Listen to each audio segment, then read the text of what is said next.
Hey, Thomas. Hey, thanks for Hey. having me on. Yeah, of course. Super excited. Jason, Mark, Neil, Andrew. Hello. Hello, hello, Hello. Neil. Cool. So we'll just wait a minute or two for folks to start trickling in. I'm So Young. I'm one of the co-founders at 12 Labs. Our webinar series is hosted by James, our head of developer experience.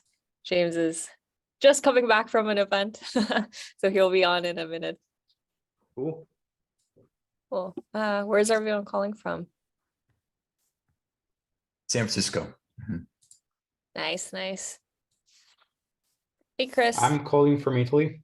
So Wow, the time must be quite late. 10:30 p.m. So it's not that bad. Yeah. Well, appreciate you spending your Friday evening with us. Oh yeah, that's how like a true nerd spends his evenings. I'm out from Palo Alto. Nice, nice. Seattle. Pittsburgh.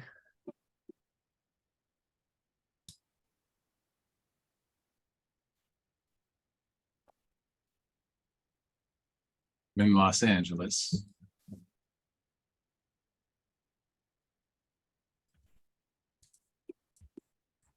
Yeah, Jason, would love to also invite you to a future talk sometime. Yeah. It would also be super interesting. Yeah.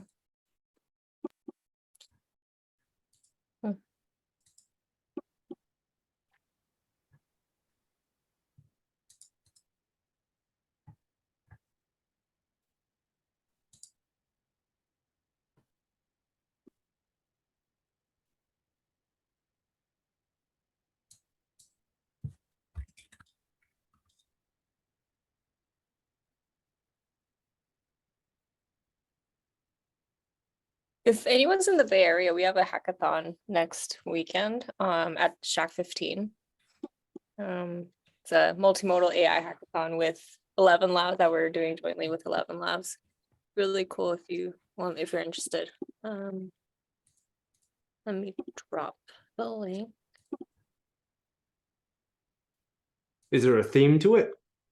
It's just multimodal AI. We're expecting it to be super, get super creative. 11 Labs does voice synthesis. And then, 12 Labs, we're launching something really exciting that's video to text generation. So we have our embedding, foundation model. We'll, create embeddings around the video content. Right now, our API endpoints allow for semantic search classification. We'll do like a sneak launch through the hackathon. With limited access, so that way you can actually generate through the embeddings, you can generate text about your video in a format that you need. So if it's chapters, summaries, highlights that go with timestamps, and then it would be really cool to see what folks come up with if you combine that with voice synthesis. Yeah, so we're just keeping it like multimodal.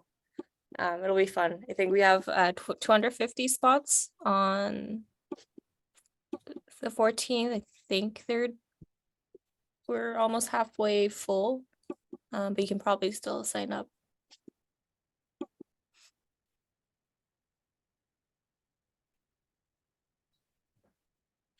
Hi, Michael.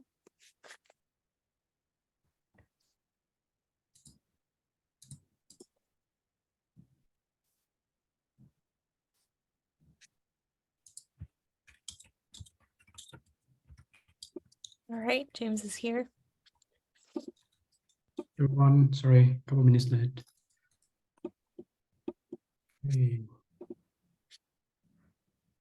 Hey, Thomas. Hey, how's it going? Thank you, and Mark, nice. Hey. For starting by and doing this webinar with us. Yeah. Yeah, just setting up the slide and then introduce the guys and we get started. Okay.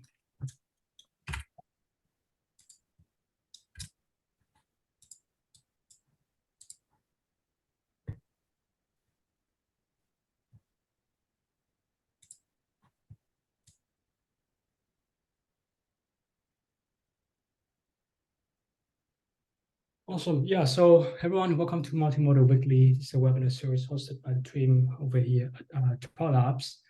We've been running this series every Friday at 1:30 p.m. Pacific time, and I think it's the 20th session. So it's been doing it for about 5 months now. Here are some of the topics that we tend to cover on a weekly basis: news research in multimodal AI and foundation models, application of multimodal AI and foundation models in different verticals, open source project technologies from developers, contributors that our community members tend to share, and as well as members from GAI Labs talk about different tutorials and guide on how to use our technology. In the past, we have a variety of speakers ranging from researchers talking about multimodal LLMs and startup folks talking about rich work generation to researchers talking about conversational focused LLMs and even medical imaging. So for the session today, we have 3 speakers, all with different persona and background. So first one is Joshi, who's currently an AI researcher at Stanford and also the co-leader of the GAI Collective, which organized a GenAI event here in San Francisco, and he will talk about the open source project DSPy, which is a framework that allows LLMs developers to build models fast and easier. I connected with Thomas like a few months ago because we actually collaborate with the GAI Collective in hosting an event at 12 office, and it's been great to keep in touch and excited to hear about this open source project. After Thomas finishes, we'll have Huang, currently the co-founder and chief architect at Gradient. He's going to talk about well, the title of his talk is the next million AI system, but I think he's going to focus on how the future are going to compose a different mixture of experts and how that necessitates the need for a framework that allows that to happen. I also know Mark for a few months now. We talked via Zoom like a couple months ago, and I think the company is not even gradient at the time, right? So excited to see the new development, and I think you guys also recently did a fundraising earlier this week, so excited to hear that as well. And finally, we have a researcher, student persona, so Andrew Lyubovsky, who currently an ML engineer at Bloomfield. He used to be a student at CMU, Carnegie Mellon, and he's going to talk about different approach of self-supervised learning for video understanding. We also connect virtually a few weeks ago, and he wrote a very nice Medium article walking over like this different approach. So excited to hear the details of what this approach and how is that relevant for video understanding researchers. So with that, to quickly just note, feel free to send your question on Zoom chat as you listen to the speakers, and we also have a short Q&A session towards the end when all 3 of them finish. Yeah, so Thomas, why don't you start sharing your screen and get started with your to talk about DSPy.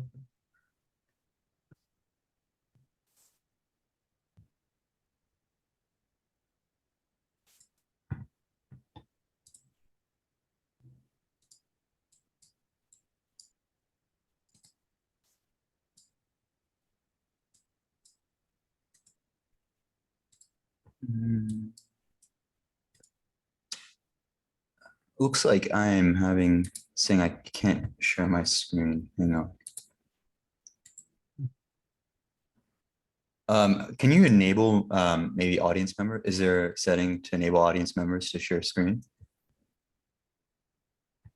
Yeah, so Young, can you take a look at that? Is there a setting to enable audience members to share screen that you can turn on for me? Because it's saying it's not allowing me to share my screen.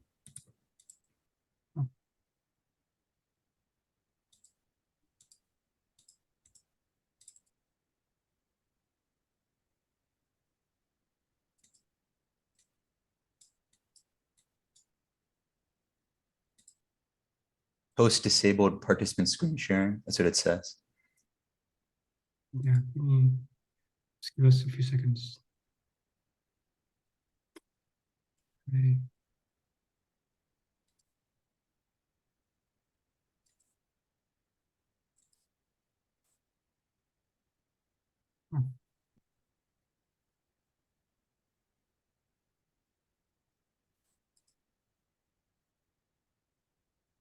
Still trying to figure it out.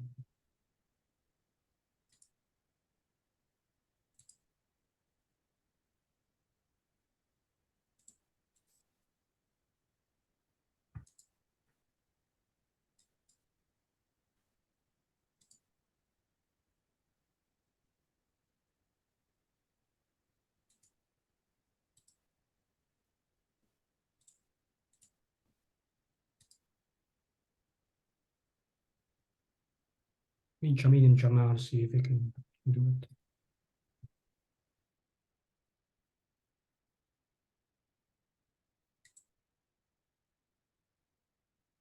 Did that work?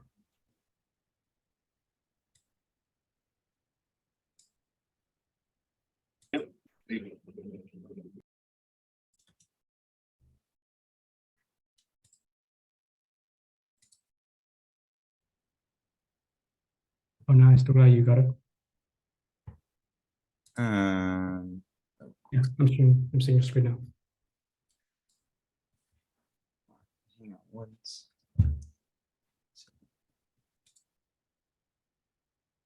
All right, perfect. Okay, yes. So, all right, thank you everyone for coming today. Apologies for that technical delay, but thank you also to Omar Khattab, the leader of DSP, the advisors, Chris Potts, professor at Stanford, and Matej Zaharia at Berkeley, and also CTO of Databricks. And also thank you to the wonderful DSP team. So, one of the most common questions we get is, where does DSP fit into the landscape of tools? So let's zoom out for a second. We have all these emerging theories and techniques on how to improve LLMs. We have adaptation, which includes different prompt techniques like few-shot, where we enable in-context learning, where we provide demonstrations in the prompt to steer the model. Reasoning, which includes chain of thought, where we enable complex reasoning capabilities through intermediate reasoning steps. You have augmentation. So that includes providing the LLM information, such as a piece of text that could help it generate the correct or useful response. Now, there is also specific designs into how you retrieve this information. You can create models from scratch for your task, perhaps using PyTorch. There are, of course, models for vision and speech, but our specialty and focus is on coordinating your language model and retrieval model in a pipeline. So DSP first translates string-based prompt techniques, including complex and task-dependent ones like chain of thought and React, into declarative modules that carry natural language type signatures. So let's look at this current, what's currently used. There are these tasks solved using domain-specific pipelines. Flare from 2023 is a retrieval augmented generation method that actively determines when and what to retrieve during text generation using predicted upcoming content as a query to gather relevant information, showing improved performance in these long-form, knowledge-intensive tasks. You have DNSQL, which offers a blend of hand-prompted large language models combined with a SQL database for text to SQL. You have RAR. It's a system that automatically provides attribution for language model outputs and corrects unsupported content, enhancing the trustworthiness in your system. But each of these pipelines exemplifies a dedication to task-specific design, exchanging flexibility with performance. While there exists a plethora of advanced techniques, such as the integration of five-shot, chain of thought, and RAG with hard negatives, the interaction amongst them is predominantly constrained to string manipulation. As a result, any modification necessitates a new set of demonstrations. The field's current modus operandi can be likened to conceptualizing transformers merely as Python loops over lists of floats, with the subsequent optimization of weights resembling arbitrary guesswork and manual calibration. But what's imperative as we move forward is the development of a more sophisticated abstraction, one that seamlessly integrates foundation model adaptation, reasoning, augmentation, and furthermore, the evolution of our tools should lead to a compiler capable of learning autonomously, thereby systematically refining and optimizing our pipelines. So, DSP helps us focus on AI system design. It gets us to think about high-level abstractions to focus on system design to solve our problems instead of tweaking specific prompts. DSP isn't just a programming model, it's also a compiler, explicitly crafted for foundation model pipelines.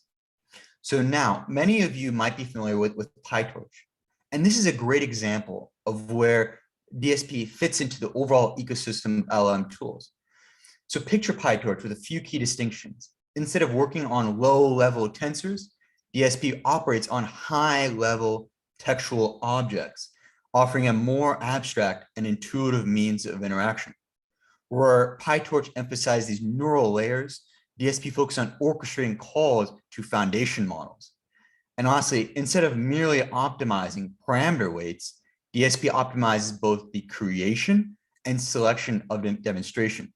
So this brings about a higher level of adaptability, robustness, and what we'll later see is effectiveness of the LLM system. So DSP does this through our two key components, signatures and teleprompters. In addition, researchers and programmers can now delegate to the DSP compiler on how to implement the pipeline in an effective and efficient manner. So the tasks we'll consider today, which we explore in DSP, we explore the multi-hop question answering task, the classic hotpot QA dataset in the open domain full wiki. An example of this dataset is a question: which award did Gary Zukav's first book receive? Now, two critical pieces here are the person Gary Zukav and the book, The Dancing Wu Li Masters.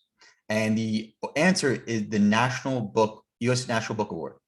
For retrieval for this task, we use an index of the official Wikipedia, abstract dump of hotpot QA, searches conducted with Colbert, created by Omar, our project lead and creator of DSP, and GSM-8K is a data set with grade school math questions. So following our prior work on GSM-8K, we evaluate the accuracy of the found numerical value that appears in the output of the LLM. Okay, so let's dive a little bit deeper into on an implementation level, not just a philosophical level, what is currently being done in the world. So a simple way to do this is first create a prompt template, such as LangChain's prompt template method, from template method. When invoked with a question, this function communicates with the model to extract and clean up the answer for direct use. And this process simplifies the interaction with the model and gives us clear, concise results. But this only answers 20% of the questions correctly with GPT 3.5. Now, we could use an off-the-shelf general purpose agent. We can think of agents as enabling tools for large language models. And at a high level, you can envision the React framework as an LLM alternating between reasoning and action phases, facilitating a multi-stage approach to pinpointing your answers. And like how a human would maybe use a calculator for math or perform a Google search for information, agents allow an LLM to do the same thing. And using an agent, an LLM can execute Python code, it can search for information, it can even query a SQL database. So let's take a straightforward example of this. We'll begin with a zero-shot agent that allows our LLM to use a calculator. And React is integrated into both LangChain and DSP. But this only answers 10 to 19% of the questions with Llama and GPT 3.5. What if we could automatically teach the agent to do our task? With DSP, we can, and this can now answer 39 to 40% of questions with Llama and GPT 3.5. Okay, so how do we do this? Instead of telling the program exactly what steps to take, as we reviewed with prior examples, a DSP signature gives a broad overview of what needs to be done, like telling it to take questions and answers. And DSP uses these signatures to understand the job better and improve over time. And the advantages of the signatures is that they can be easily adapted and improved. So they can help manage and format information without getting into complicated string details. And so an example of a task we'll look at is this multi-stage question and answer. How many stories are in the castle David Gregory inherited? So you have to know David Gregory, you have to know the castle, and how many stories are in this castle. And so the right answer is, Canary Castle, which has 5 stories. Okay, so how do we do this? Well, let's break down DSP, breaking down these concepts to solve problems in a novel and effective manner. So let's answer the question, this how many stories question. We can solve this problem off a simple question to a language model and a retrieval model, and may not be able to, by itself, may not be able to obtain the correct information, but we break this problem down. And you can see the signature in the first line as a string, context, a question, and query. Okay, and you have this retrieval method to gather the relevant information. You use this chain of thought, similar to doing a forward pass, to liken it to PyTorch, to solve this question properly. So what does this DSP compiler do? We've talked about the signature. We've talked about, we'll get into this teleprompter, and we have this compiler. Well, during the compilation of a DSP program, we typically call upon a teleprompter. This optimizer processes the program alongside a training set, a metric, to produce a refined program. And various teleprompters employ distinct optimization techniques. So in DSP, optimization is notably modular, carried out by these teleprompters. And these teleprompters act as versatile optimizers, guiding how the modules adapt from data. Now, the compiler translates these declarative modules into effective combinations of prompting, fine-tuning, reasoning, and augmentation. So with teleprompters, it takes the initial program, some example data, and a goal, then refines the program to work better. And the good thing about DSP is that you don't need a lot of example data, and the data doesn't have to be detailed. You only need labels or specific outcomes for the final result, not the steps in between. So if you want to build or update a program in DSP, it's straightforward. Just run the teleprompter to refine the code without needing to add detailed annotations for every piece of data and every piece of your pipeline. Okay, so then the compiler, which improves a program through candidate generation, for example, with demonstrations, parameter optimization, for example, fine-tuning a model, and higher order program optimization. Think of this as the control flow of the program. And some ways of thinking about this is the simplest compiler, labeled few-shot that we have. This samples random demonstrations from the train set for the fields common to the training examples and the signature.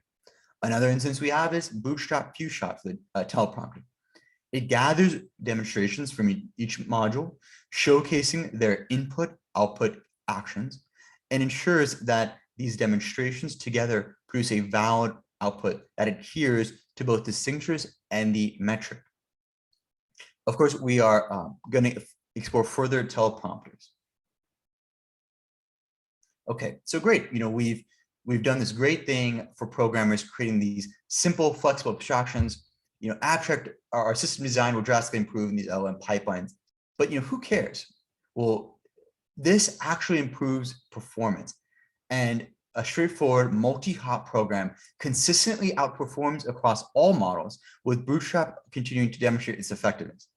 Notably, by using the multi-hop program, Llama can rival GPT's performance.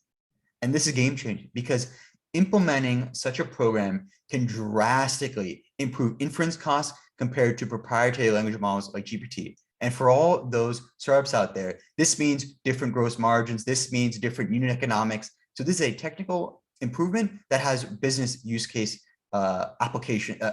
implications. So to wrap this up, to go back to our PyTorch example, avoid manually adjusting the weights in your program, also known in the LLM ecosystem as prompts for us. Instead, create new operators tailored to text objects, operators designed to integrate and adapt over time. And it's unrealistic to depend on a single layer for every single task. Add depth to your foundation models programs for better results. And lastly, and the key takeaway here is, for consistent and reliable research outcomes, think about using local models in your deployment. So that's all for me. Hopefully you've learned something, and we'll try out DSP. You can check out more at github.com Stanford NLP /DSPY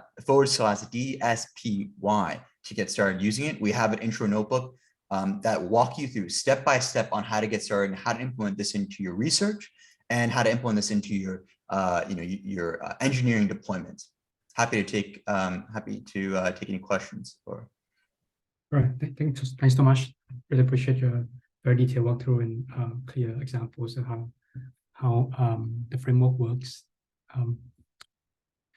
See, there's one question on the chat, I think from Michael, asking about the demo of the product. So do you want to touch on it quickly?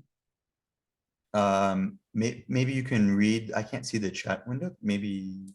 Yeah, he said, are there any news on when the advanced demos are coming? Okay. So might be. Yep.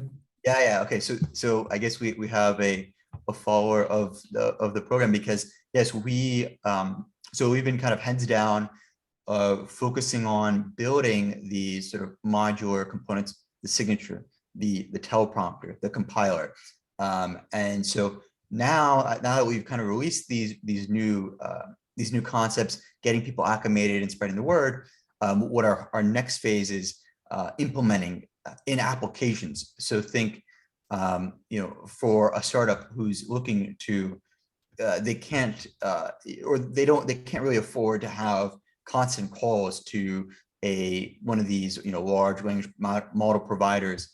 We'll walk you through step by step for kind of new applications.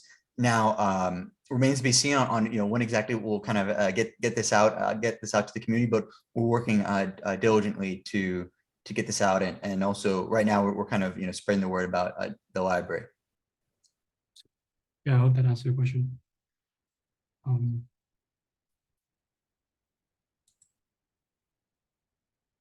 Any other question from the audience at the moment?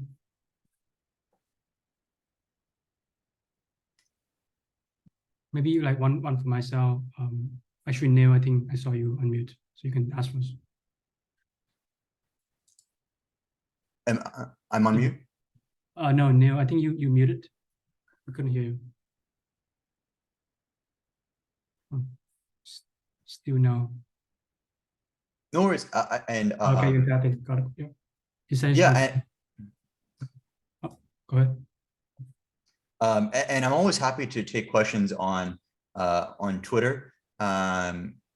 You look me up, Thomas Joshi, and also for updates.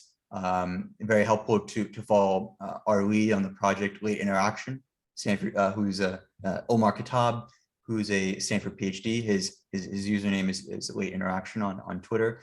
As some of the NLP researchers on the call may remember, he came out with Colbert a couple of years ago, which emphasized the late interaction module for information retrieval. So that's another way to stay up to date on our updates. Yeah. Thank you. Appreciate that, James. Yeah. There was one more question from Jason that you can probably answer, and then you can move on to Mark. So Jason asked, can you explain how this compares against building out customization within something like AutoGen? Yeah. Okay. So I think a common question that we get is, where do you fit in the ecosystem? Are you, is this antithetical to agents? I think a better way to think about our system is not as, is this us versus agents, or this is a different way of thinking about systems, right? It's an emphasis on moving away from prompt engineering, I would say, and moving towards how you structure your program, as opposed to agents, which are less about kind of system design concepts. I would really characterize it as a system design type of tool, which, as I showed, can integrate with agents. So hopefully that answers your question. Yeah. Perfect. I have a quick question. I might have missed part of it, but and you might have covered this. But So for the different techniques that are used, such as chain of thought, or like, I don't know, nowadays there's so many.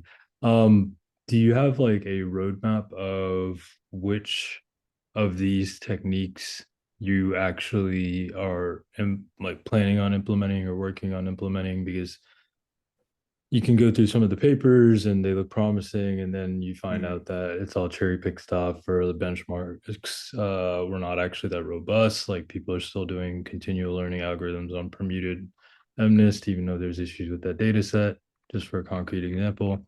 So how do you kind of figure out like what to do, what to prioritize, and then how can like the community also help? Because it seems like this is somewhat open source, but maybe not.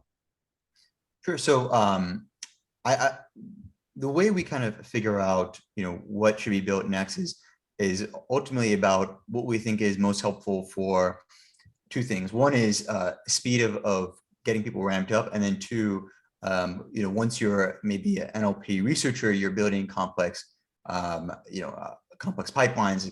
This will help you. In terms of a roadmap, I can't really give like a roadmap per se to what we'll implement for your different techniques. Obviously, what we focus on are things that become kind of standard or gaining standard usage, or are gaining popularity, or we think would be useful in the pipeline. So I think the best way to kind of stay up to date on kind of the different techniques that we incorporate is to stay up to date with the Twitter, and we always announce kind of new updates to the system then. Got it. Thanks. Yeah, it's kind of tough sometimes to sift through the noise and find the signal. And unfortunately, or fortunately, some of the higher signal ways of doing that are looking at the authors, institutions, and the comprehensiveness of the paper. Awesome. Great. Thank you so much for this great, awesome presentation. And I put his social contact in the chat if you want to follow up and learn more. And the GitHub repo should have all the information on different details about the project. So yes, thank you so much, everyone, for listening and taking the time. Yep, awesome. So with that, Mark, do you want to start with your screen and share your vision for the next million AI system? Yep, I can see it.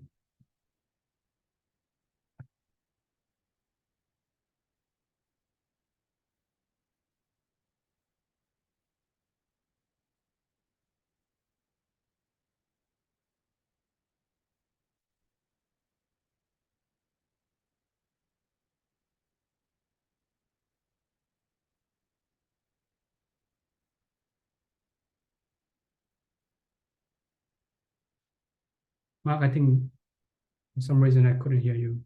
So does everyone else.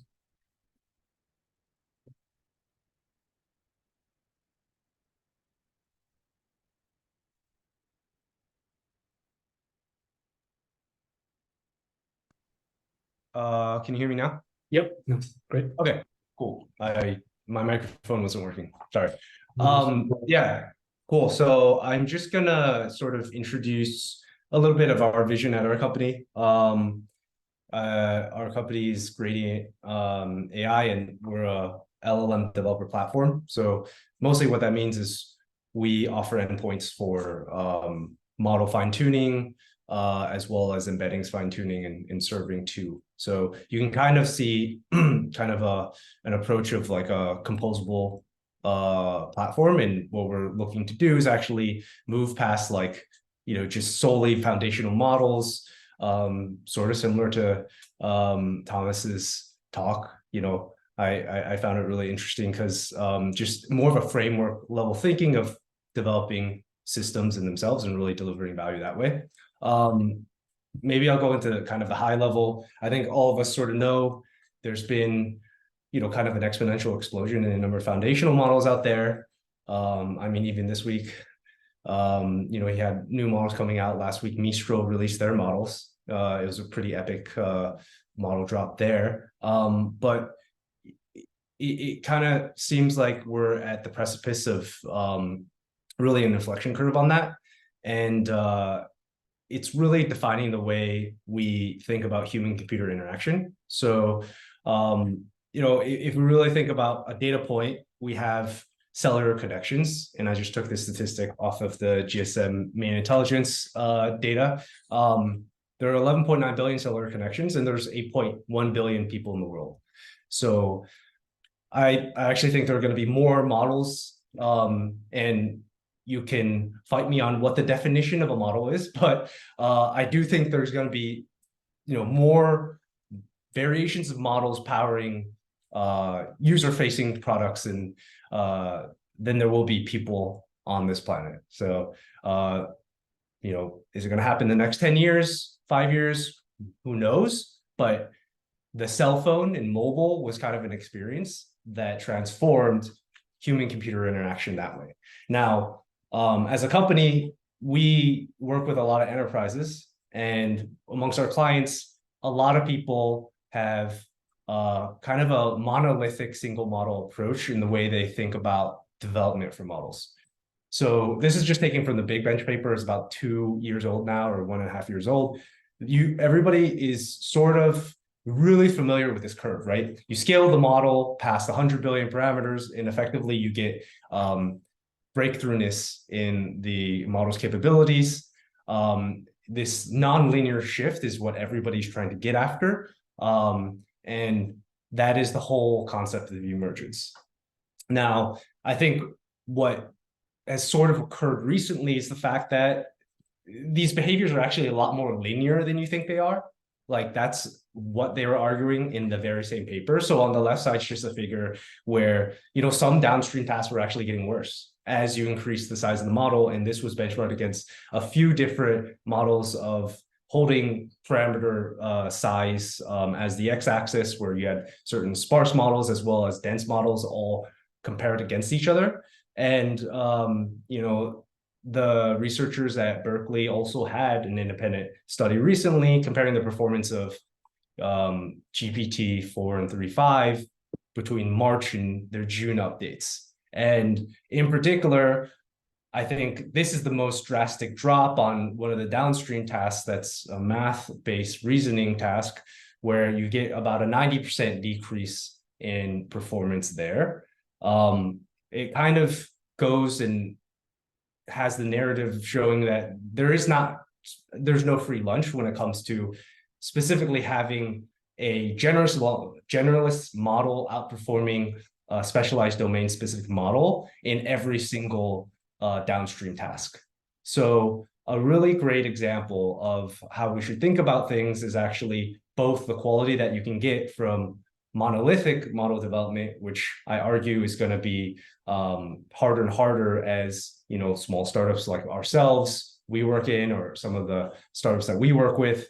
I wanted to give kind of a really rough set of napkin math in terms of what trying to maintain a large monolithic model in a setting, like how much it'll cost on each iteration of an experiment. So if you can get your hands on H100s, I envy you. And getting them at $3.50 an hour, again, I said it's a conservative estimate, but the napkin math will kind of show that if you take, let's say, Llama 2, which is 70 billion parameter model, you get H100s, and you're training about 100 million tokens, which is about 24,000 samples with 4096 context length.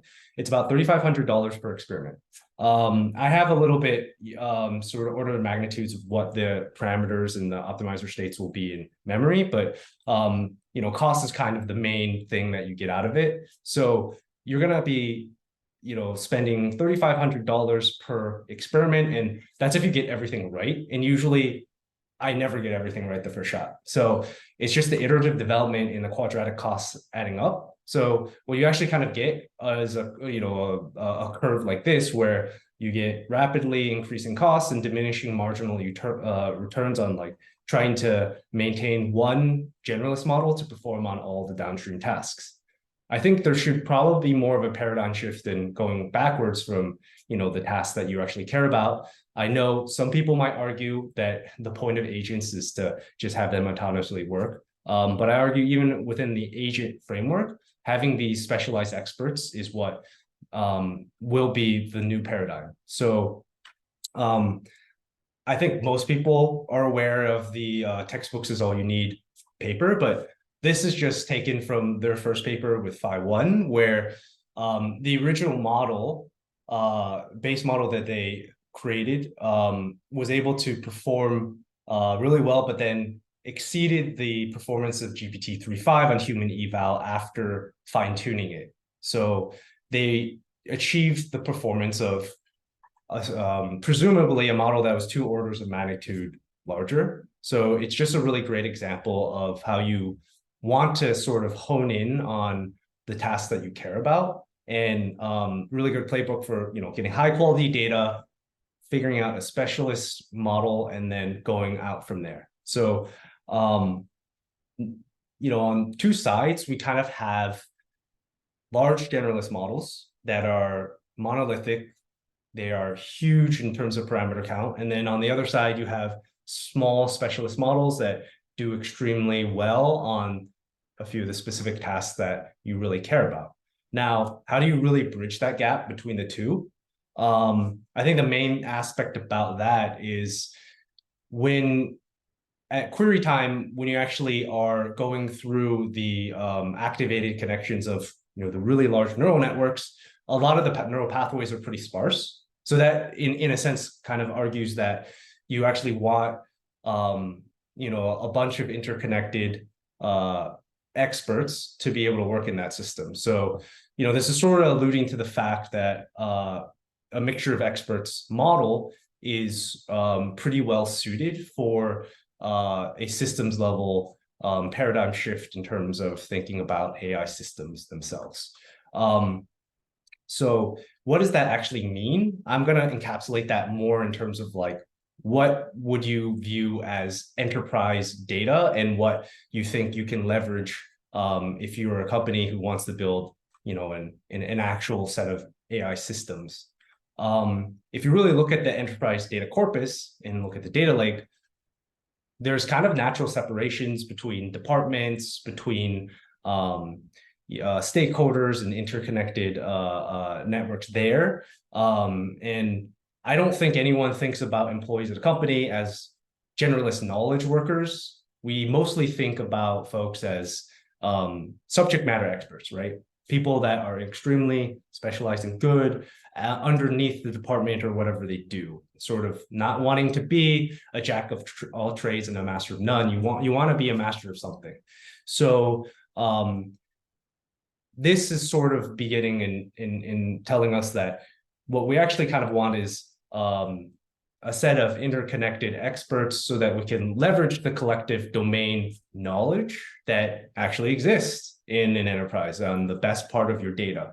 Like, I think everybody wants to be able to leverage what's special about their product and their company and all the years of intelligence that they've collected. So I'm just sort of going to transition into what is one particular implementation that can be possible if you have composable parts of fine-tuning, inference, embeddings, all encapsulated into one. So I don't want to harp on mixture of experts. I think that's already a technique that's sort of well known. You take a sparse model where you have multiple experts that you train, and instead, I kind of want to focus on this particular approach, which is the cluster branch train merge, where, like the name suggests, you take clusters of data, and they basically serve as the corpuses which you will fine-tune or pre-train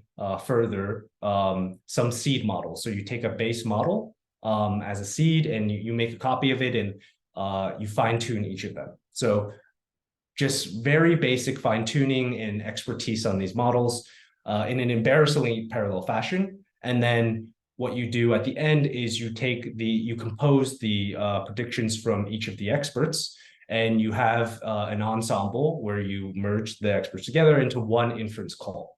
So there's a few things that make that sort of favorable. One, again, the enterprise corpus that I showed you had a natural separation, and an ability to kind of work in that fashion, but also wanting at query time to have a more efficient way of routing and being able to leverage really domain-specific models. So how do you actually kind of implement that in practice? Well, what you would do is, let's say you take your enterprise corpus, you run them through any off-the-shelf embeddings model. For instance, what's the one on the top of the leaderboard these days? I think it's BGE large. You could also use OpenAI Ada, any of the embeddings models that you wish to use, and then you run them through the encoding process, and you also kind of get for free the set of labels that you have for, you kind of know where your enterprise data lies and the metadata within that for maybe separating different departments, and you could probably get some sort of visualization similar to the one I'm showing right now. You can use whatever visualization tool you want, but effectively you cluster them through the embeddings of your vectors, and you get the data that's separated out that you want to train your experts on. How do you actually do that in practice, though? So in the original paper, what they did is they trained the experts further using full fine-tuning, and they used the entire set of weights. What that doesn't do, unfortunately, is it doesn't get around the fact that at routing time, you have to keep all the experts, hot loaded in memory. And also, you still have quite a bit of computational burden on the training aspect of things. And what we really want to do is we want to leverage the fact that with this technique, you can leverage all the data. You don't need to necessarily have the labels. And also the fact that you get both the breadth and the depth aspect of things. As you get more data, you can collectively create more experts, and they'll start to get better, and your performance will increase on that entire set of on that system. So if we actually view each set of experts as as an adapter added with the base model, so you freeze using LoRa 90% or 99% in some cases of the weights, and then you just fine-tune. You use LoRa to fine-tune each of the corpuses that have been split by the clusters. You take that, and each of those serve as your experts, and then you use the routing mechanism that I sort of alluded to before, where you can take the embeddings of your data. What that leads to is about 4 times less training costs. That's heuristically approximately what you'll get, and also faster expert switching. So if you have one server, suppose you have one server, because each LoRa model adapter is actually quite small, all you have to do at inference time is be able to load and unload the weights without any sort of downtime. So that really takes a lot less parameter and computational burden from that aspect of things, and also allows you to have an entirety of a more composable system in place. Now, this is a diagram of effectively what the system that I just alluded to would look like. So what you can kind of see is you would take a Llama 2 base model. Each one of these, let's say you have a finance, engineering, product, or operations department, these would be your LoRa adapters, and together these will compose your expert. And then in the embeddings, you will get your centroids, which will, in fact, be able to assemble your normalized conditional probabilities that come in from the embedded query. And then combining them all together into an ensemble in the merge process, that's what you get at inference time to produce the response that you're going to be getting out of the mixture of experts model using the CBTM paradigm. Now, concretely, I'm just going to give an example. Don't hold me sensitive to these exact probabilities, but this is just an example of, like, if you're given a prompt here, here I'm just going to allude to a particular prompt that would probably be mostly sort of an engineering and product related question, where you would embed the prompt, get the conditional probabilities based on their distance metric from the centroids of your embedded corpus, And then if you choose like a top two, you get the sparse conditional probabilities, right? So basically they need to normalize and the weights need to add up to 1. What do these numbers actually end up going into? Well, these will be added to the lower multiplier on your adapters to be able to compose and create your inference time model. So basically, the query comes in, you get the conditional probabilities, you get those as the lower multiplier, and then using the adapter pattern, you can actually just stack the adapters on top of each other. The more orthogonal, obviously, the adapters are in the embeddings, the more diverse or the more orthogonal they are, the more composable this pattern will be. So, it'll all lead to sort of just a response that comes out that will actually answer you from the experts that you care about at inference time. You can imagine that what does this mean in the enterprise or for those downstream use cases? You can have behind one system your customer service expert, your sales expert, or your project management expert, all hidden on top of one unified system and routing mechanism. And that tends to be the vision that some of the enterprises we work with, we really share with them. That sounds great in practice. What's kind of preventing most people from being able to do that, I would argue,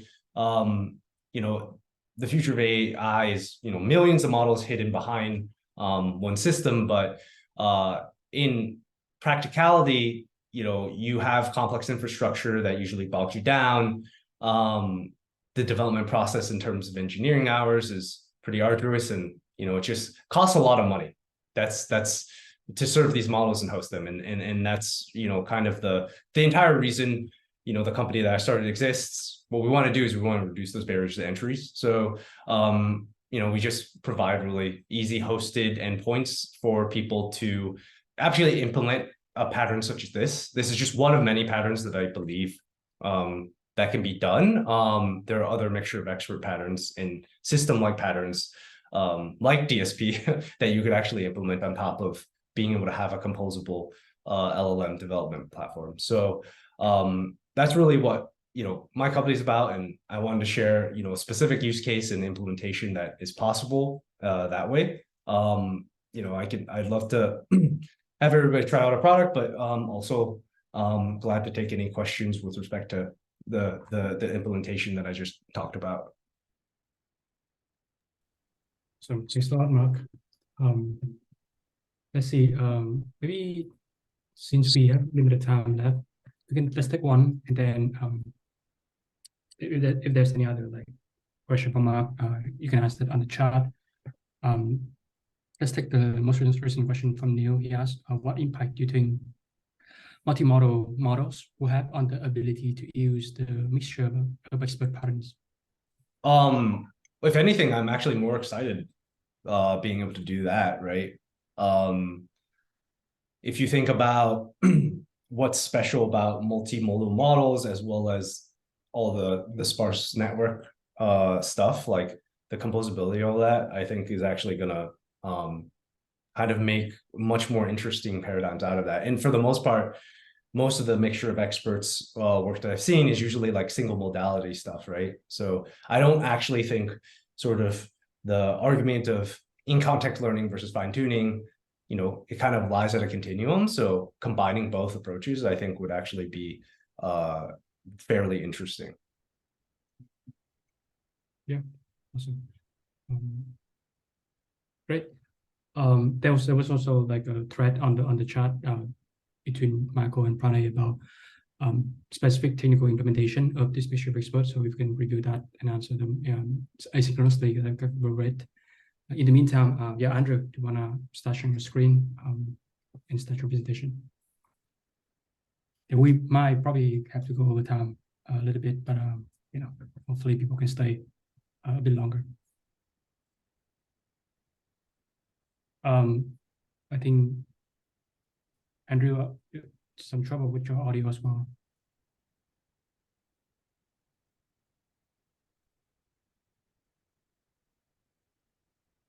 Can you hear me now? Yep. Got it. Yep. Yep. So I'll talk about kind of self-supervised learning for video understanding and kind of concepts that were present in papers during CVPR 23. And currently I'm a machine learning engineer at Bloomfield and recently graduated from CMU. So, yep, let's dive. So kind of why this is interesting is self-supervised learning really kind of enabled LLMs to kind of understand language. So most people, like I'm sure everyone knows this, the self-supervised learning is where models are able to learn just from the data. So the most common approach is language modeling, where we mask out a token and the model has to predict it. So it's been able to like I guess learn language. However, with computer vision, like the vision models still don't like fully understand the environment and kind of its factors and the behaviors that they could take.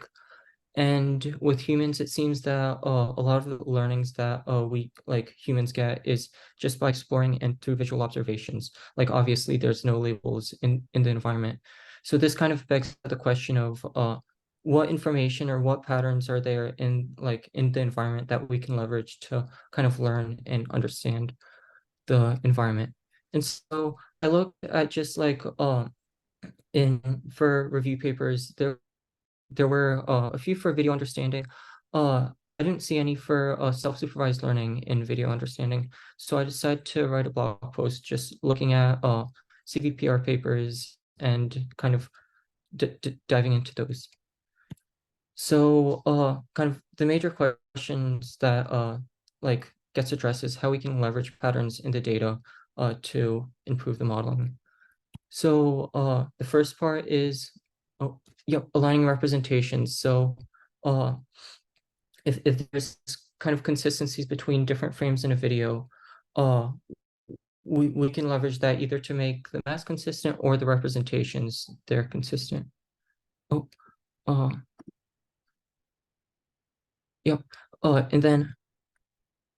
then another approach is like masked autoencoders, very common in visual formers, where just part of an image is masked and the encoder has to repredict it.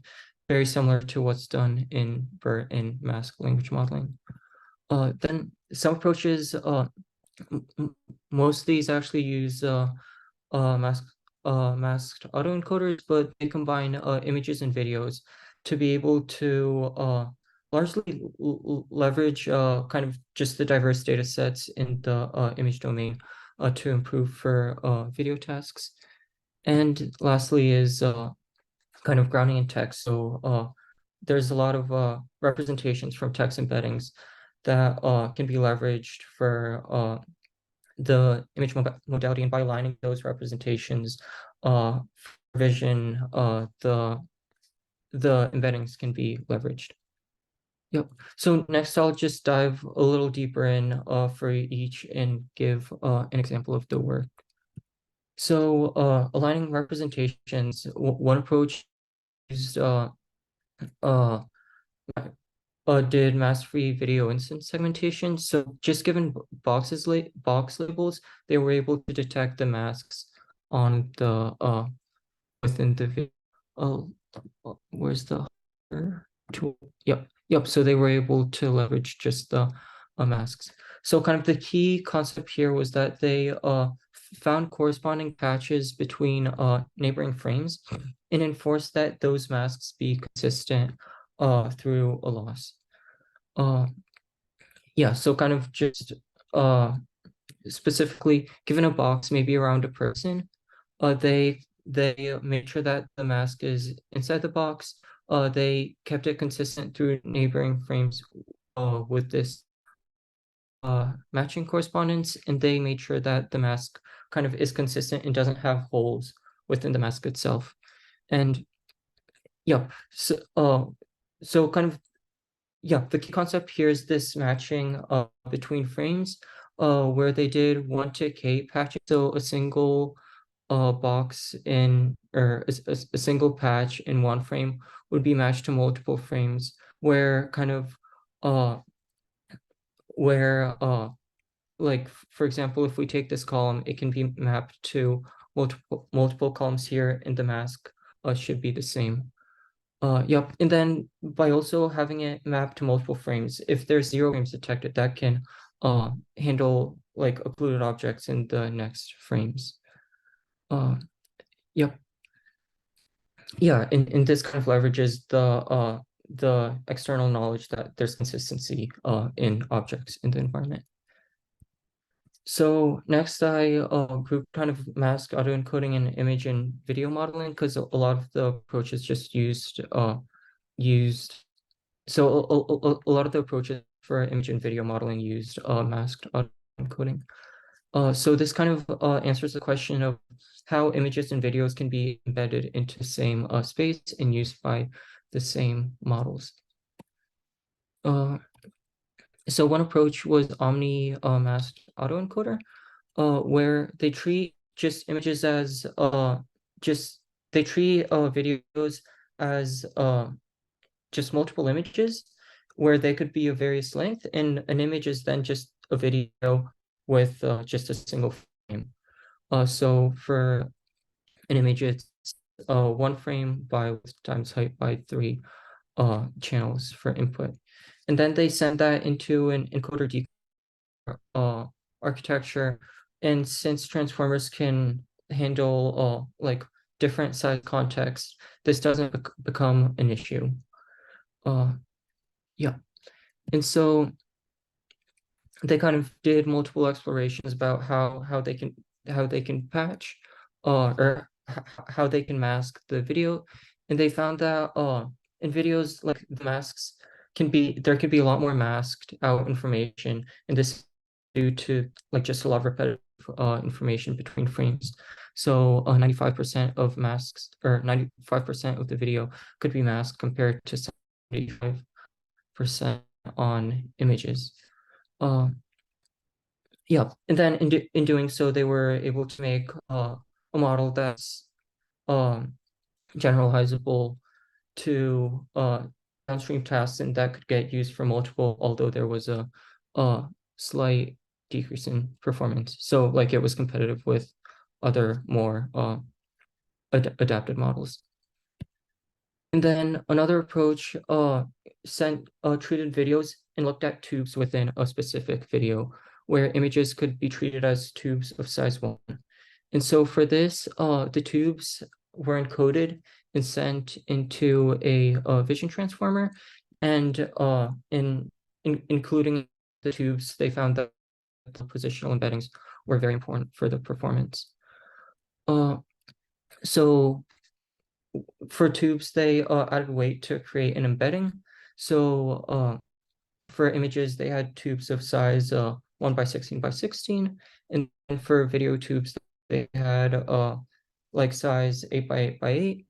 And they experimented with longer tubes and shorter tubes. With shorter tubes, they would capture the high-speed changes in frames within a video, and with longer tubes, they were able to capture a kind of the longer-term dependencies.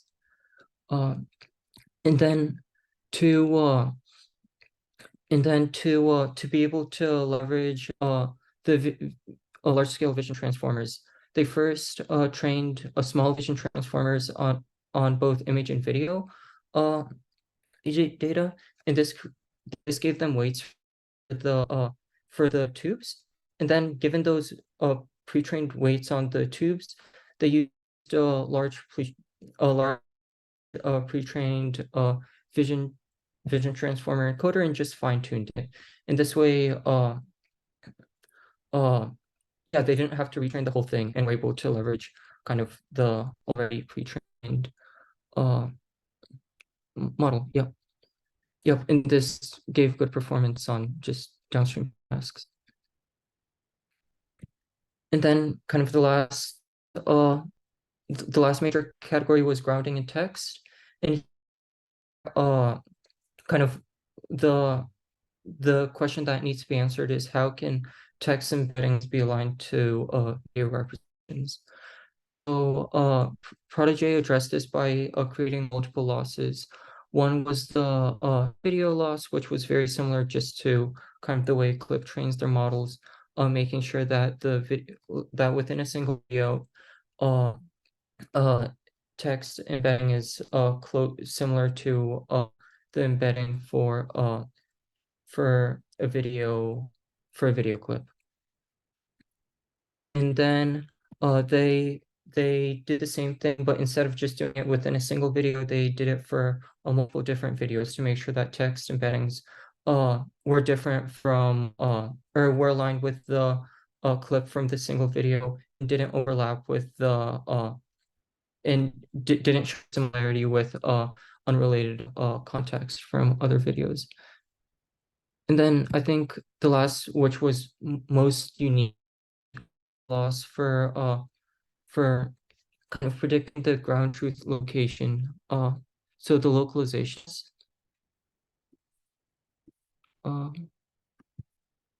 Yeah, so this was done by using seeing the distance between the predicted value and the ground truth value for the caption and seeing how far those were. And this gave the loss for a distance, and then they had a cross entropy loss just for the predicted text token, how well the model was able to align. So yeah, by combining these three losses, they were able to kind of align the embeddings. Yep, and then one last approach. It's very similar. It's for kind of aligning the text and video embeddings. It uses a dual encoder model, which is also similar to a clip model. And they find that with the prompts, the major challenge is that they're very sparse. So for a given video, there might be only 2 clips with captions and everything else is empty. So to address this, they make a model that will densely caption the video. So they modified a generative model like GPT-2 with cross attention to videos, tuned it on the existing labels that they had, and then predicted, ran inference on all of the clips and the new or all of the clips. Then they had to rephrase it with a model like T5 to increase diversity just within the generated captions. And but after that, they trained a dual encoder to create captions for to kind of align representations between video clips and captions. And this showed a good performance in downstream tasks. And so kind of the thing that this points at is like they were able to leverage knowledge extracted from text to better align the text and video representations. Yep, giving them better embeddings. So yeah, kind of the major takeaway is that the self-supervised learning approach is kind of look at what patterns in the data we can leverage to improve either aligning representations or applying masking and leveraging this spatial and temporal patterns, combine video and image models to be able to leverage patterns within like different domains or grounding in text to leverage these the knowledge gained from textual patterns. And I think all of these approaches kind of poke at the questions of like what information might people be leveraging to kind of understand the world better, whether it's kind of the knowledge of having consistency in the environment or like being able to have noise and then know that the inputs aren't always correct, or it might be something like grids that requires more complex relationships that are captured in text. Yeah, so that brings me to the end of my presentation. There's a link to the blog post where this is described. Yep. Does anyone questions? Awesome. Thanks. Thanks for sharing it, Andrew. Really appreciate Yep. you walking over all this research, and like he wrote a whole blog post about this, and if folks interested to learn more about this approach, you can check it out. Like personally, like a lot of the work that our team at Labs regarding building foundation models for video understanding has been sort of leveraging these techniques, right? Crowding in text, aligning text and video embeddings, and capturing temporal dimension, which require a lot of work on combining image and video model, right? So exciting to see more and more of these research being developed and put it into real world. Right. Let's see. So there's a short question, Michael, about he asked about metrics. Oh. Yep. Yeah, I'll share my screen and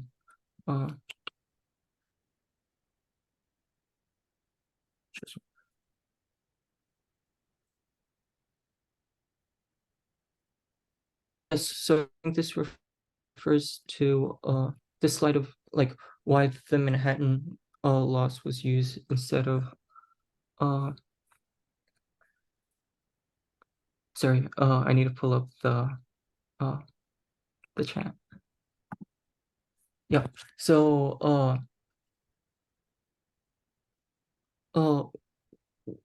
what do you mean CNN versus Manhattan metric?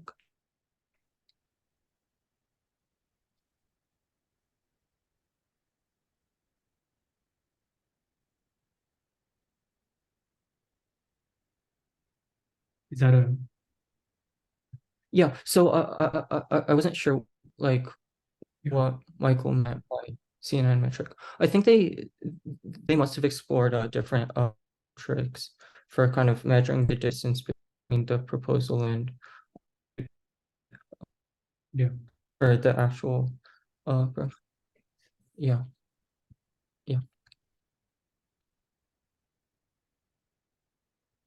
Yeah, I mean, I think it's just like a unique design of this paper specifically. That's my guess. Anyway, so we're about 10 minutes over time, so good luck. Want to keep back time for the attendees. But again, thanks a lot for Thomas, Mark, and Andrew for spending the time this Friday and delivering your work, right, from open source framework to vision of a startup building platform, right, to like research. So I hope attendees have a good knowledge being taken away. And again, like we run these webinars from Labs on a weekly basis. And if you want to join our Discord community, I'll put the link on the chat so that you can join and stay up to date with the future session. Just give me 1 second.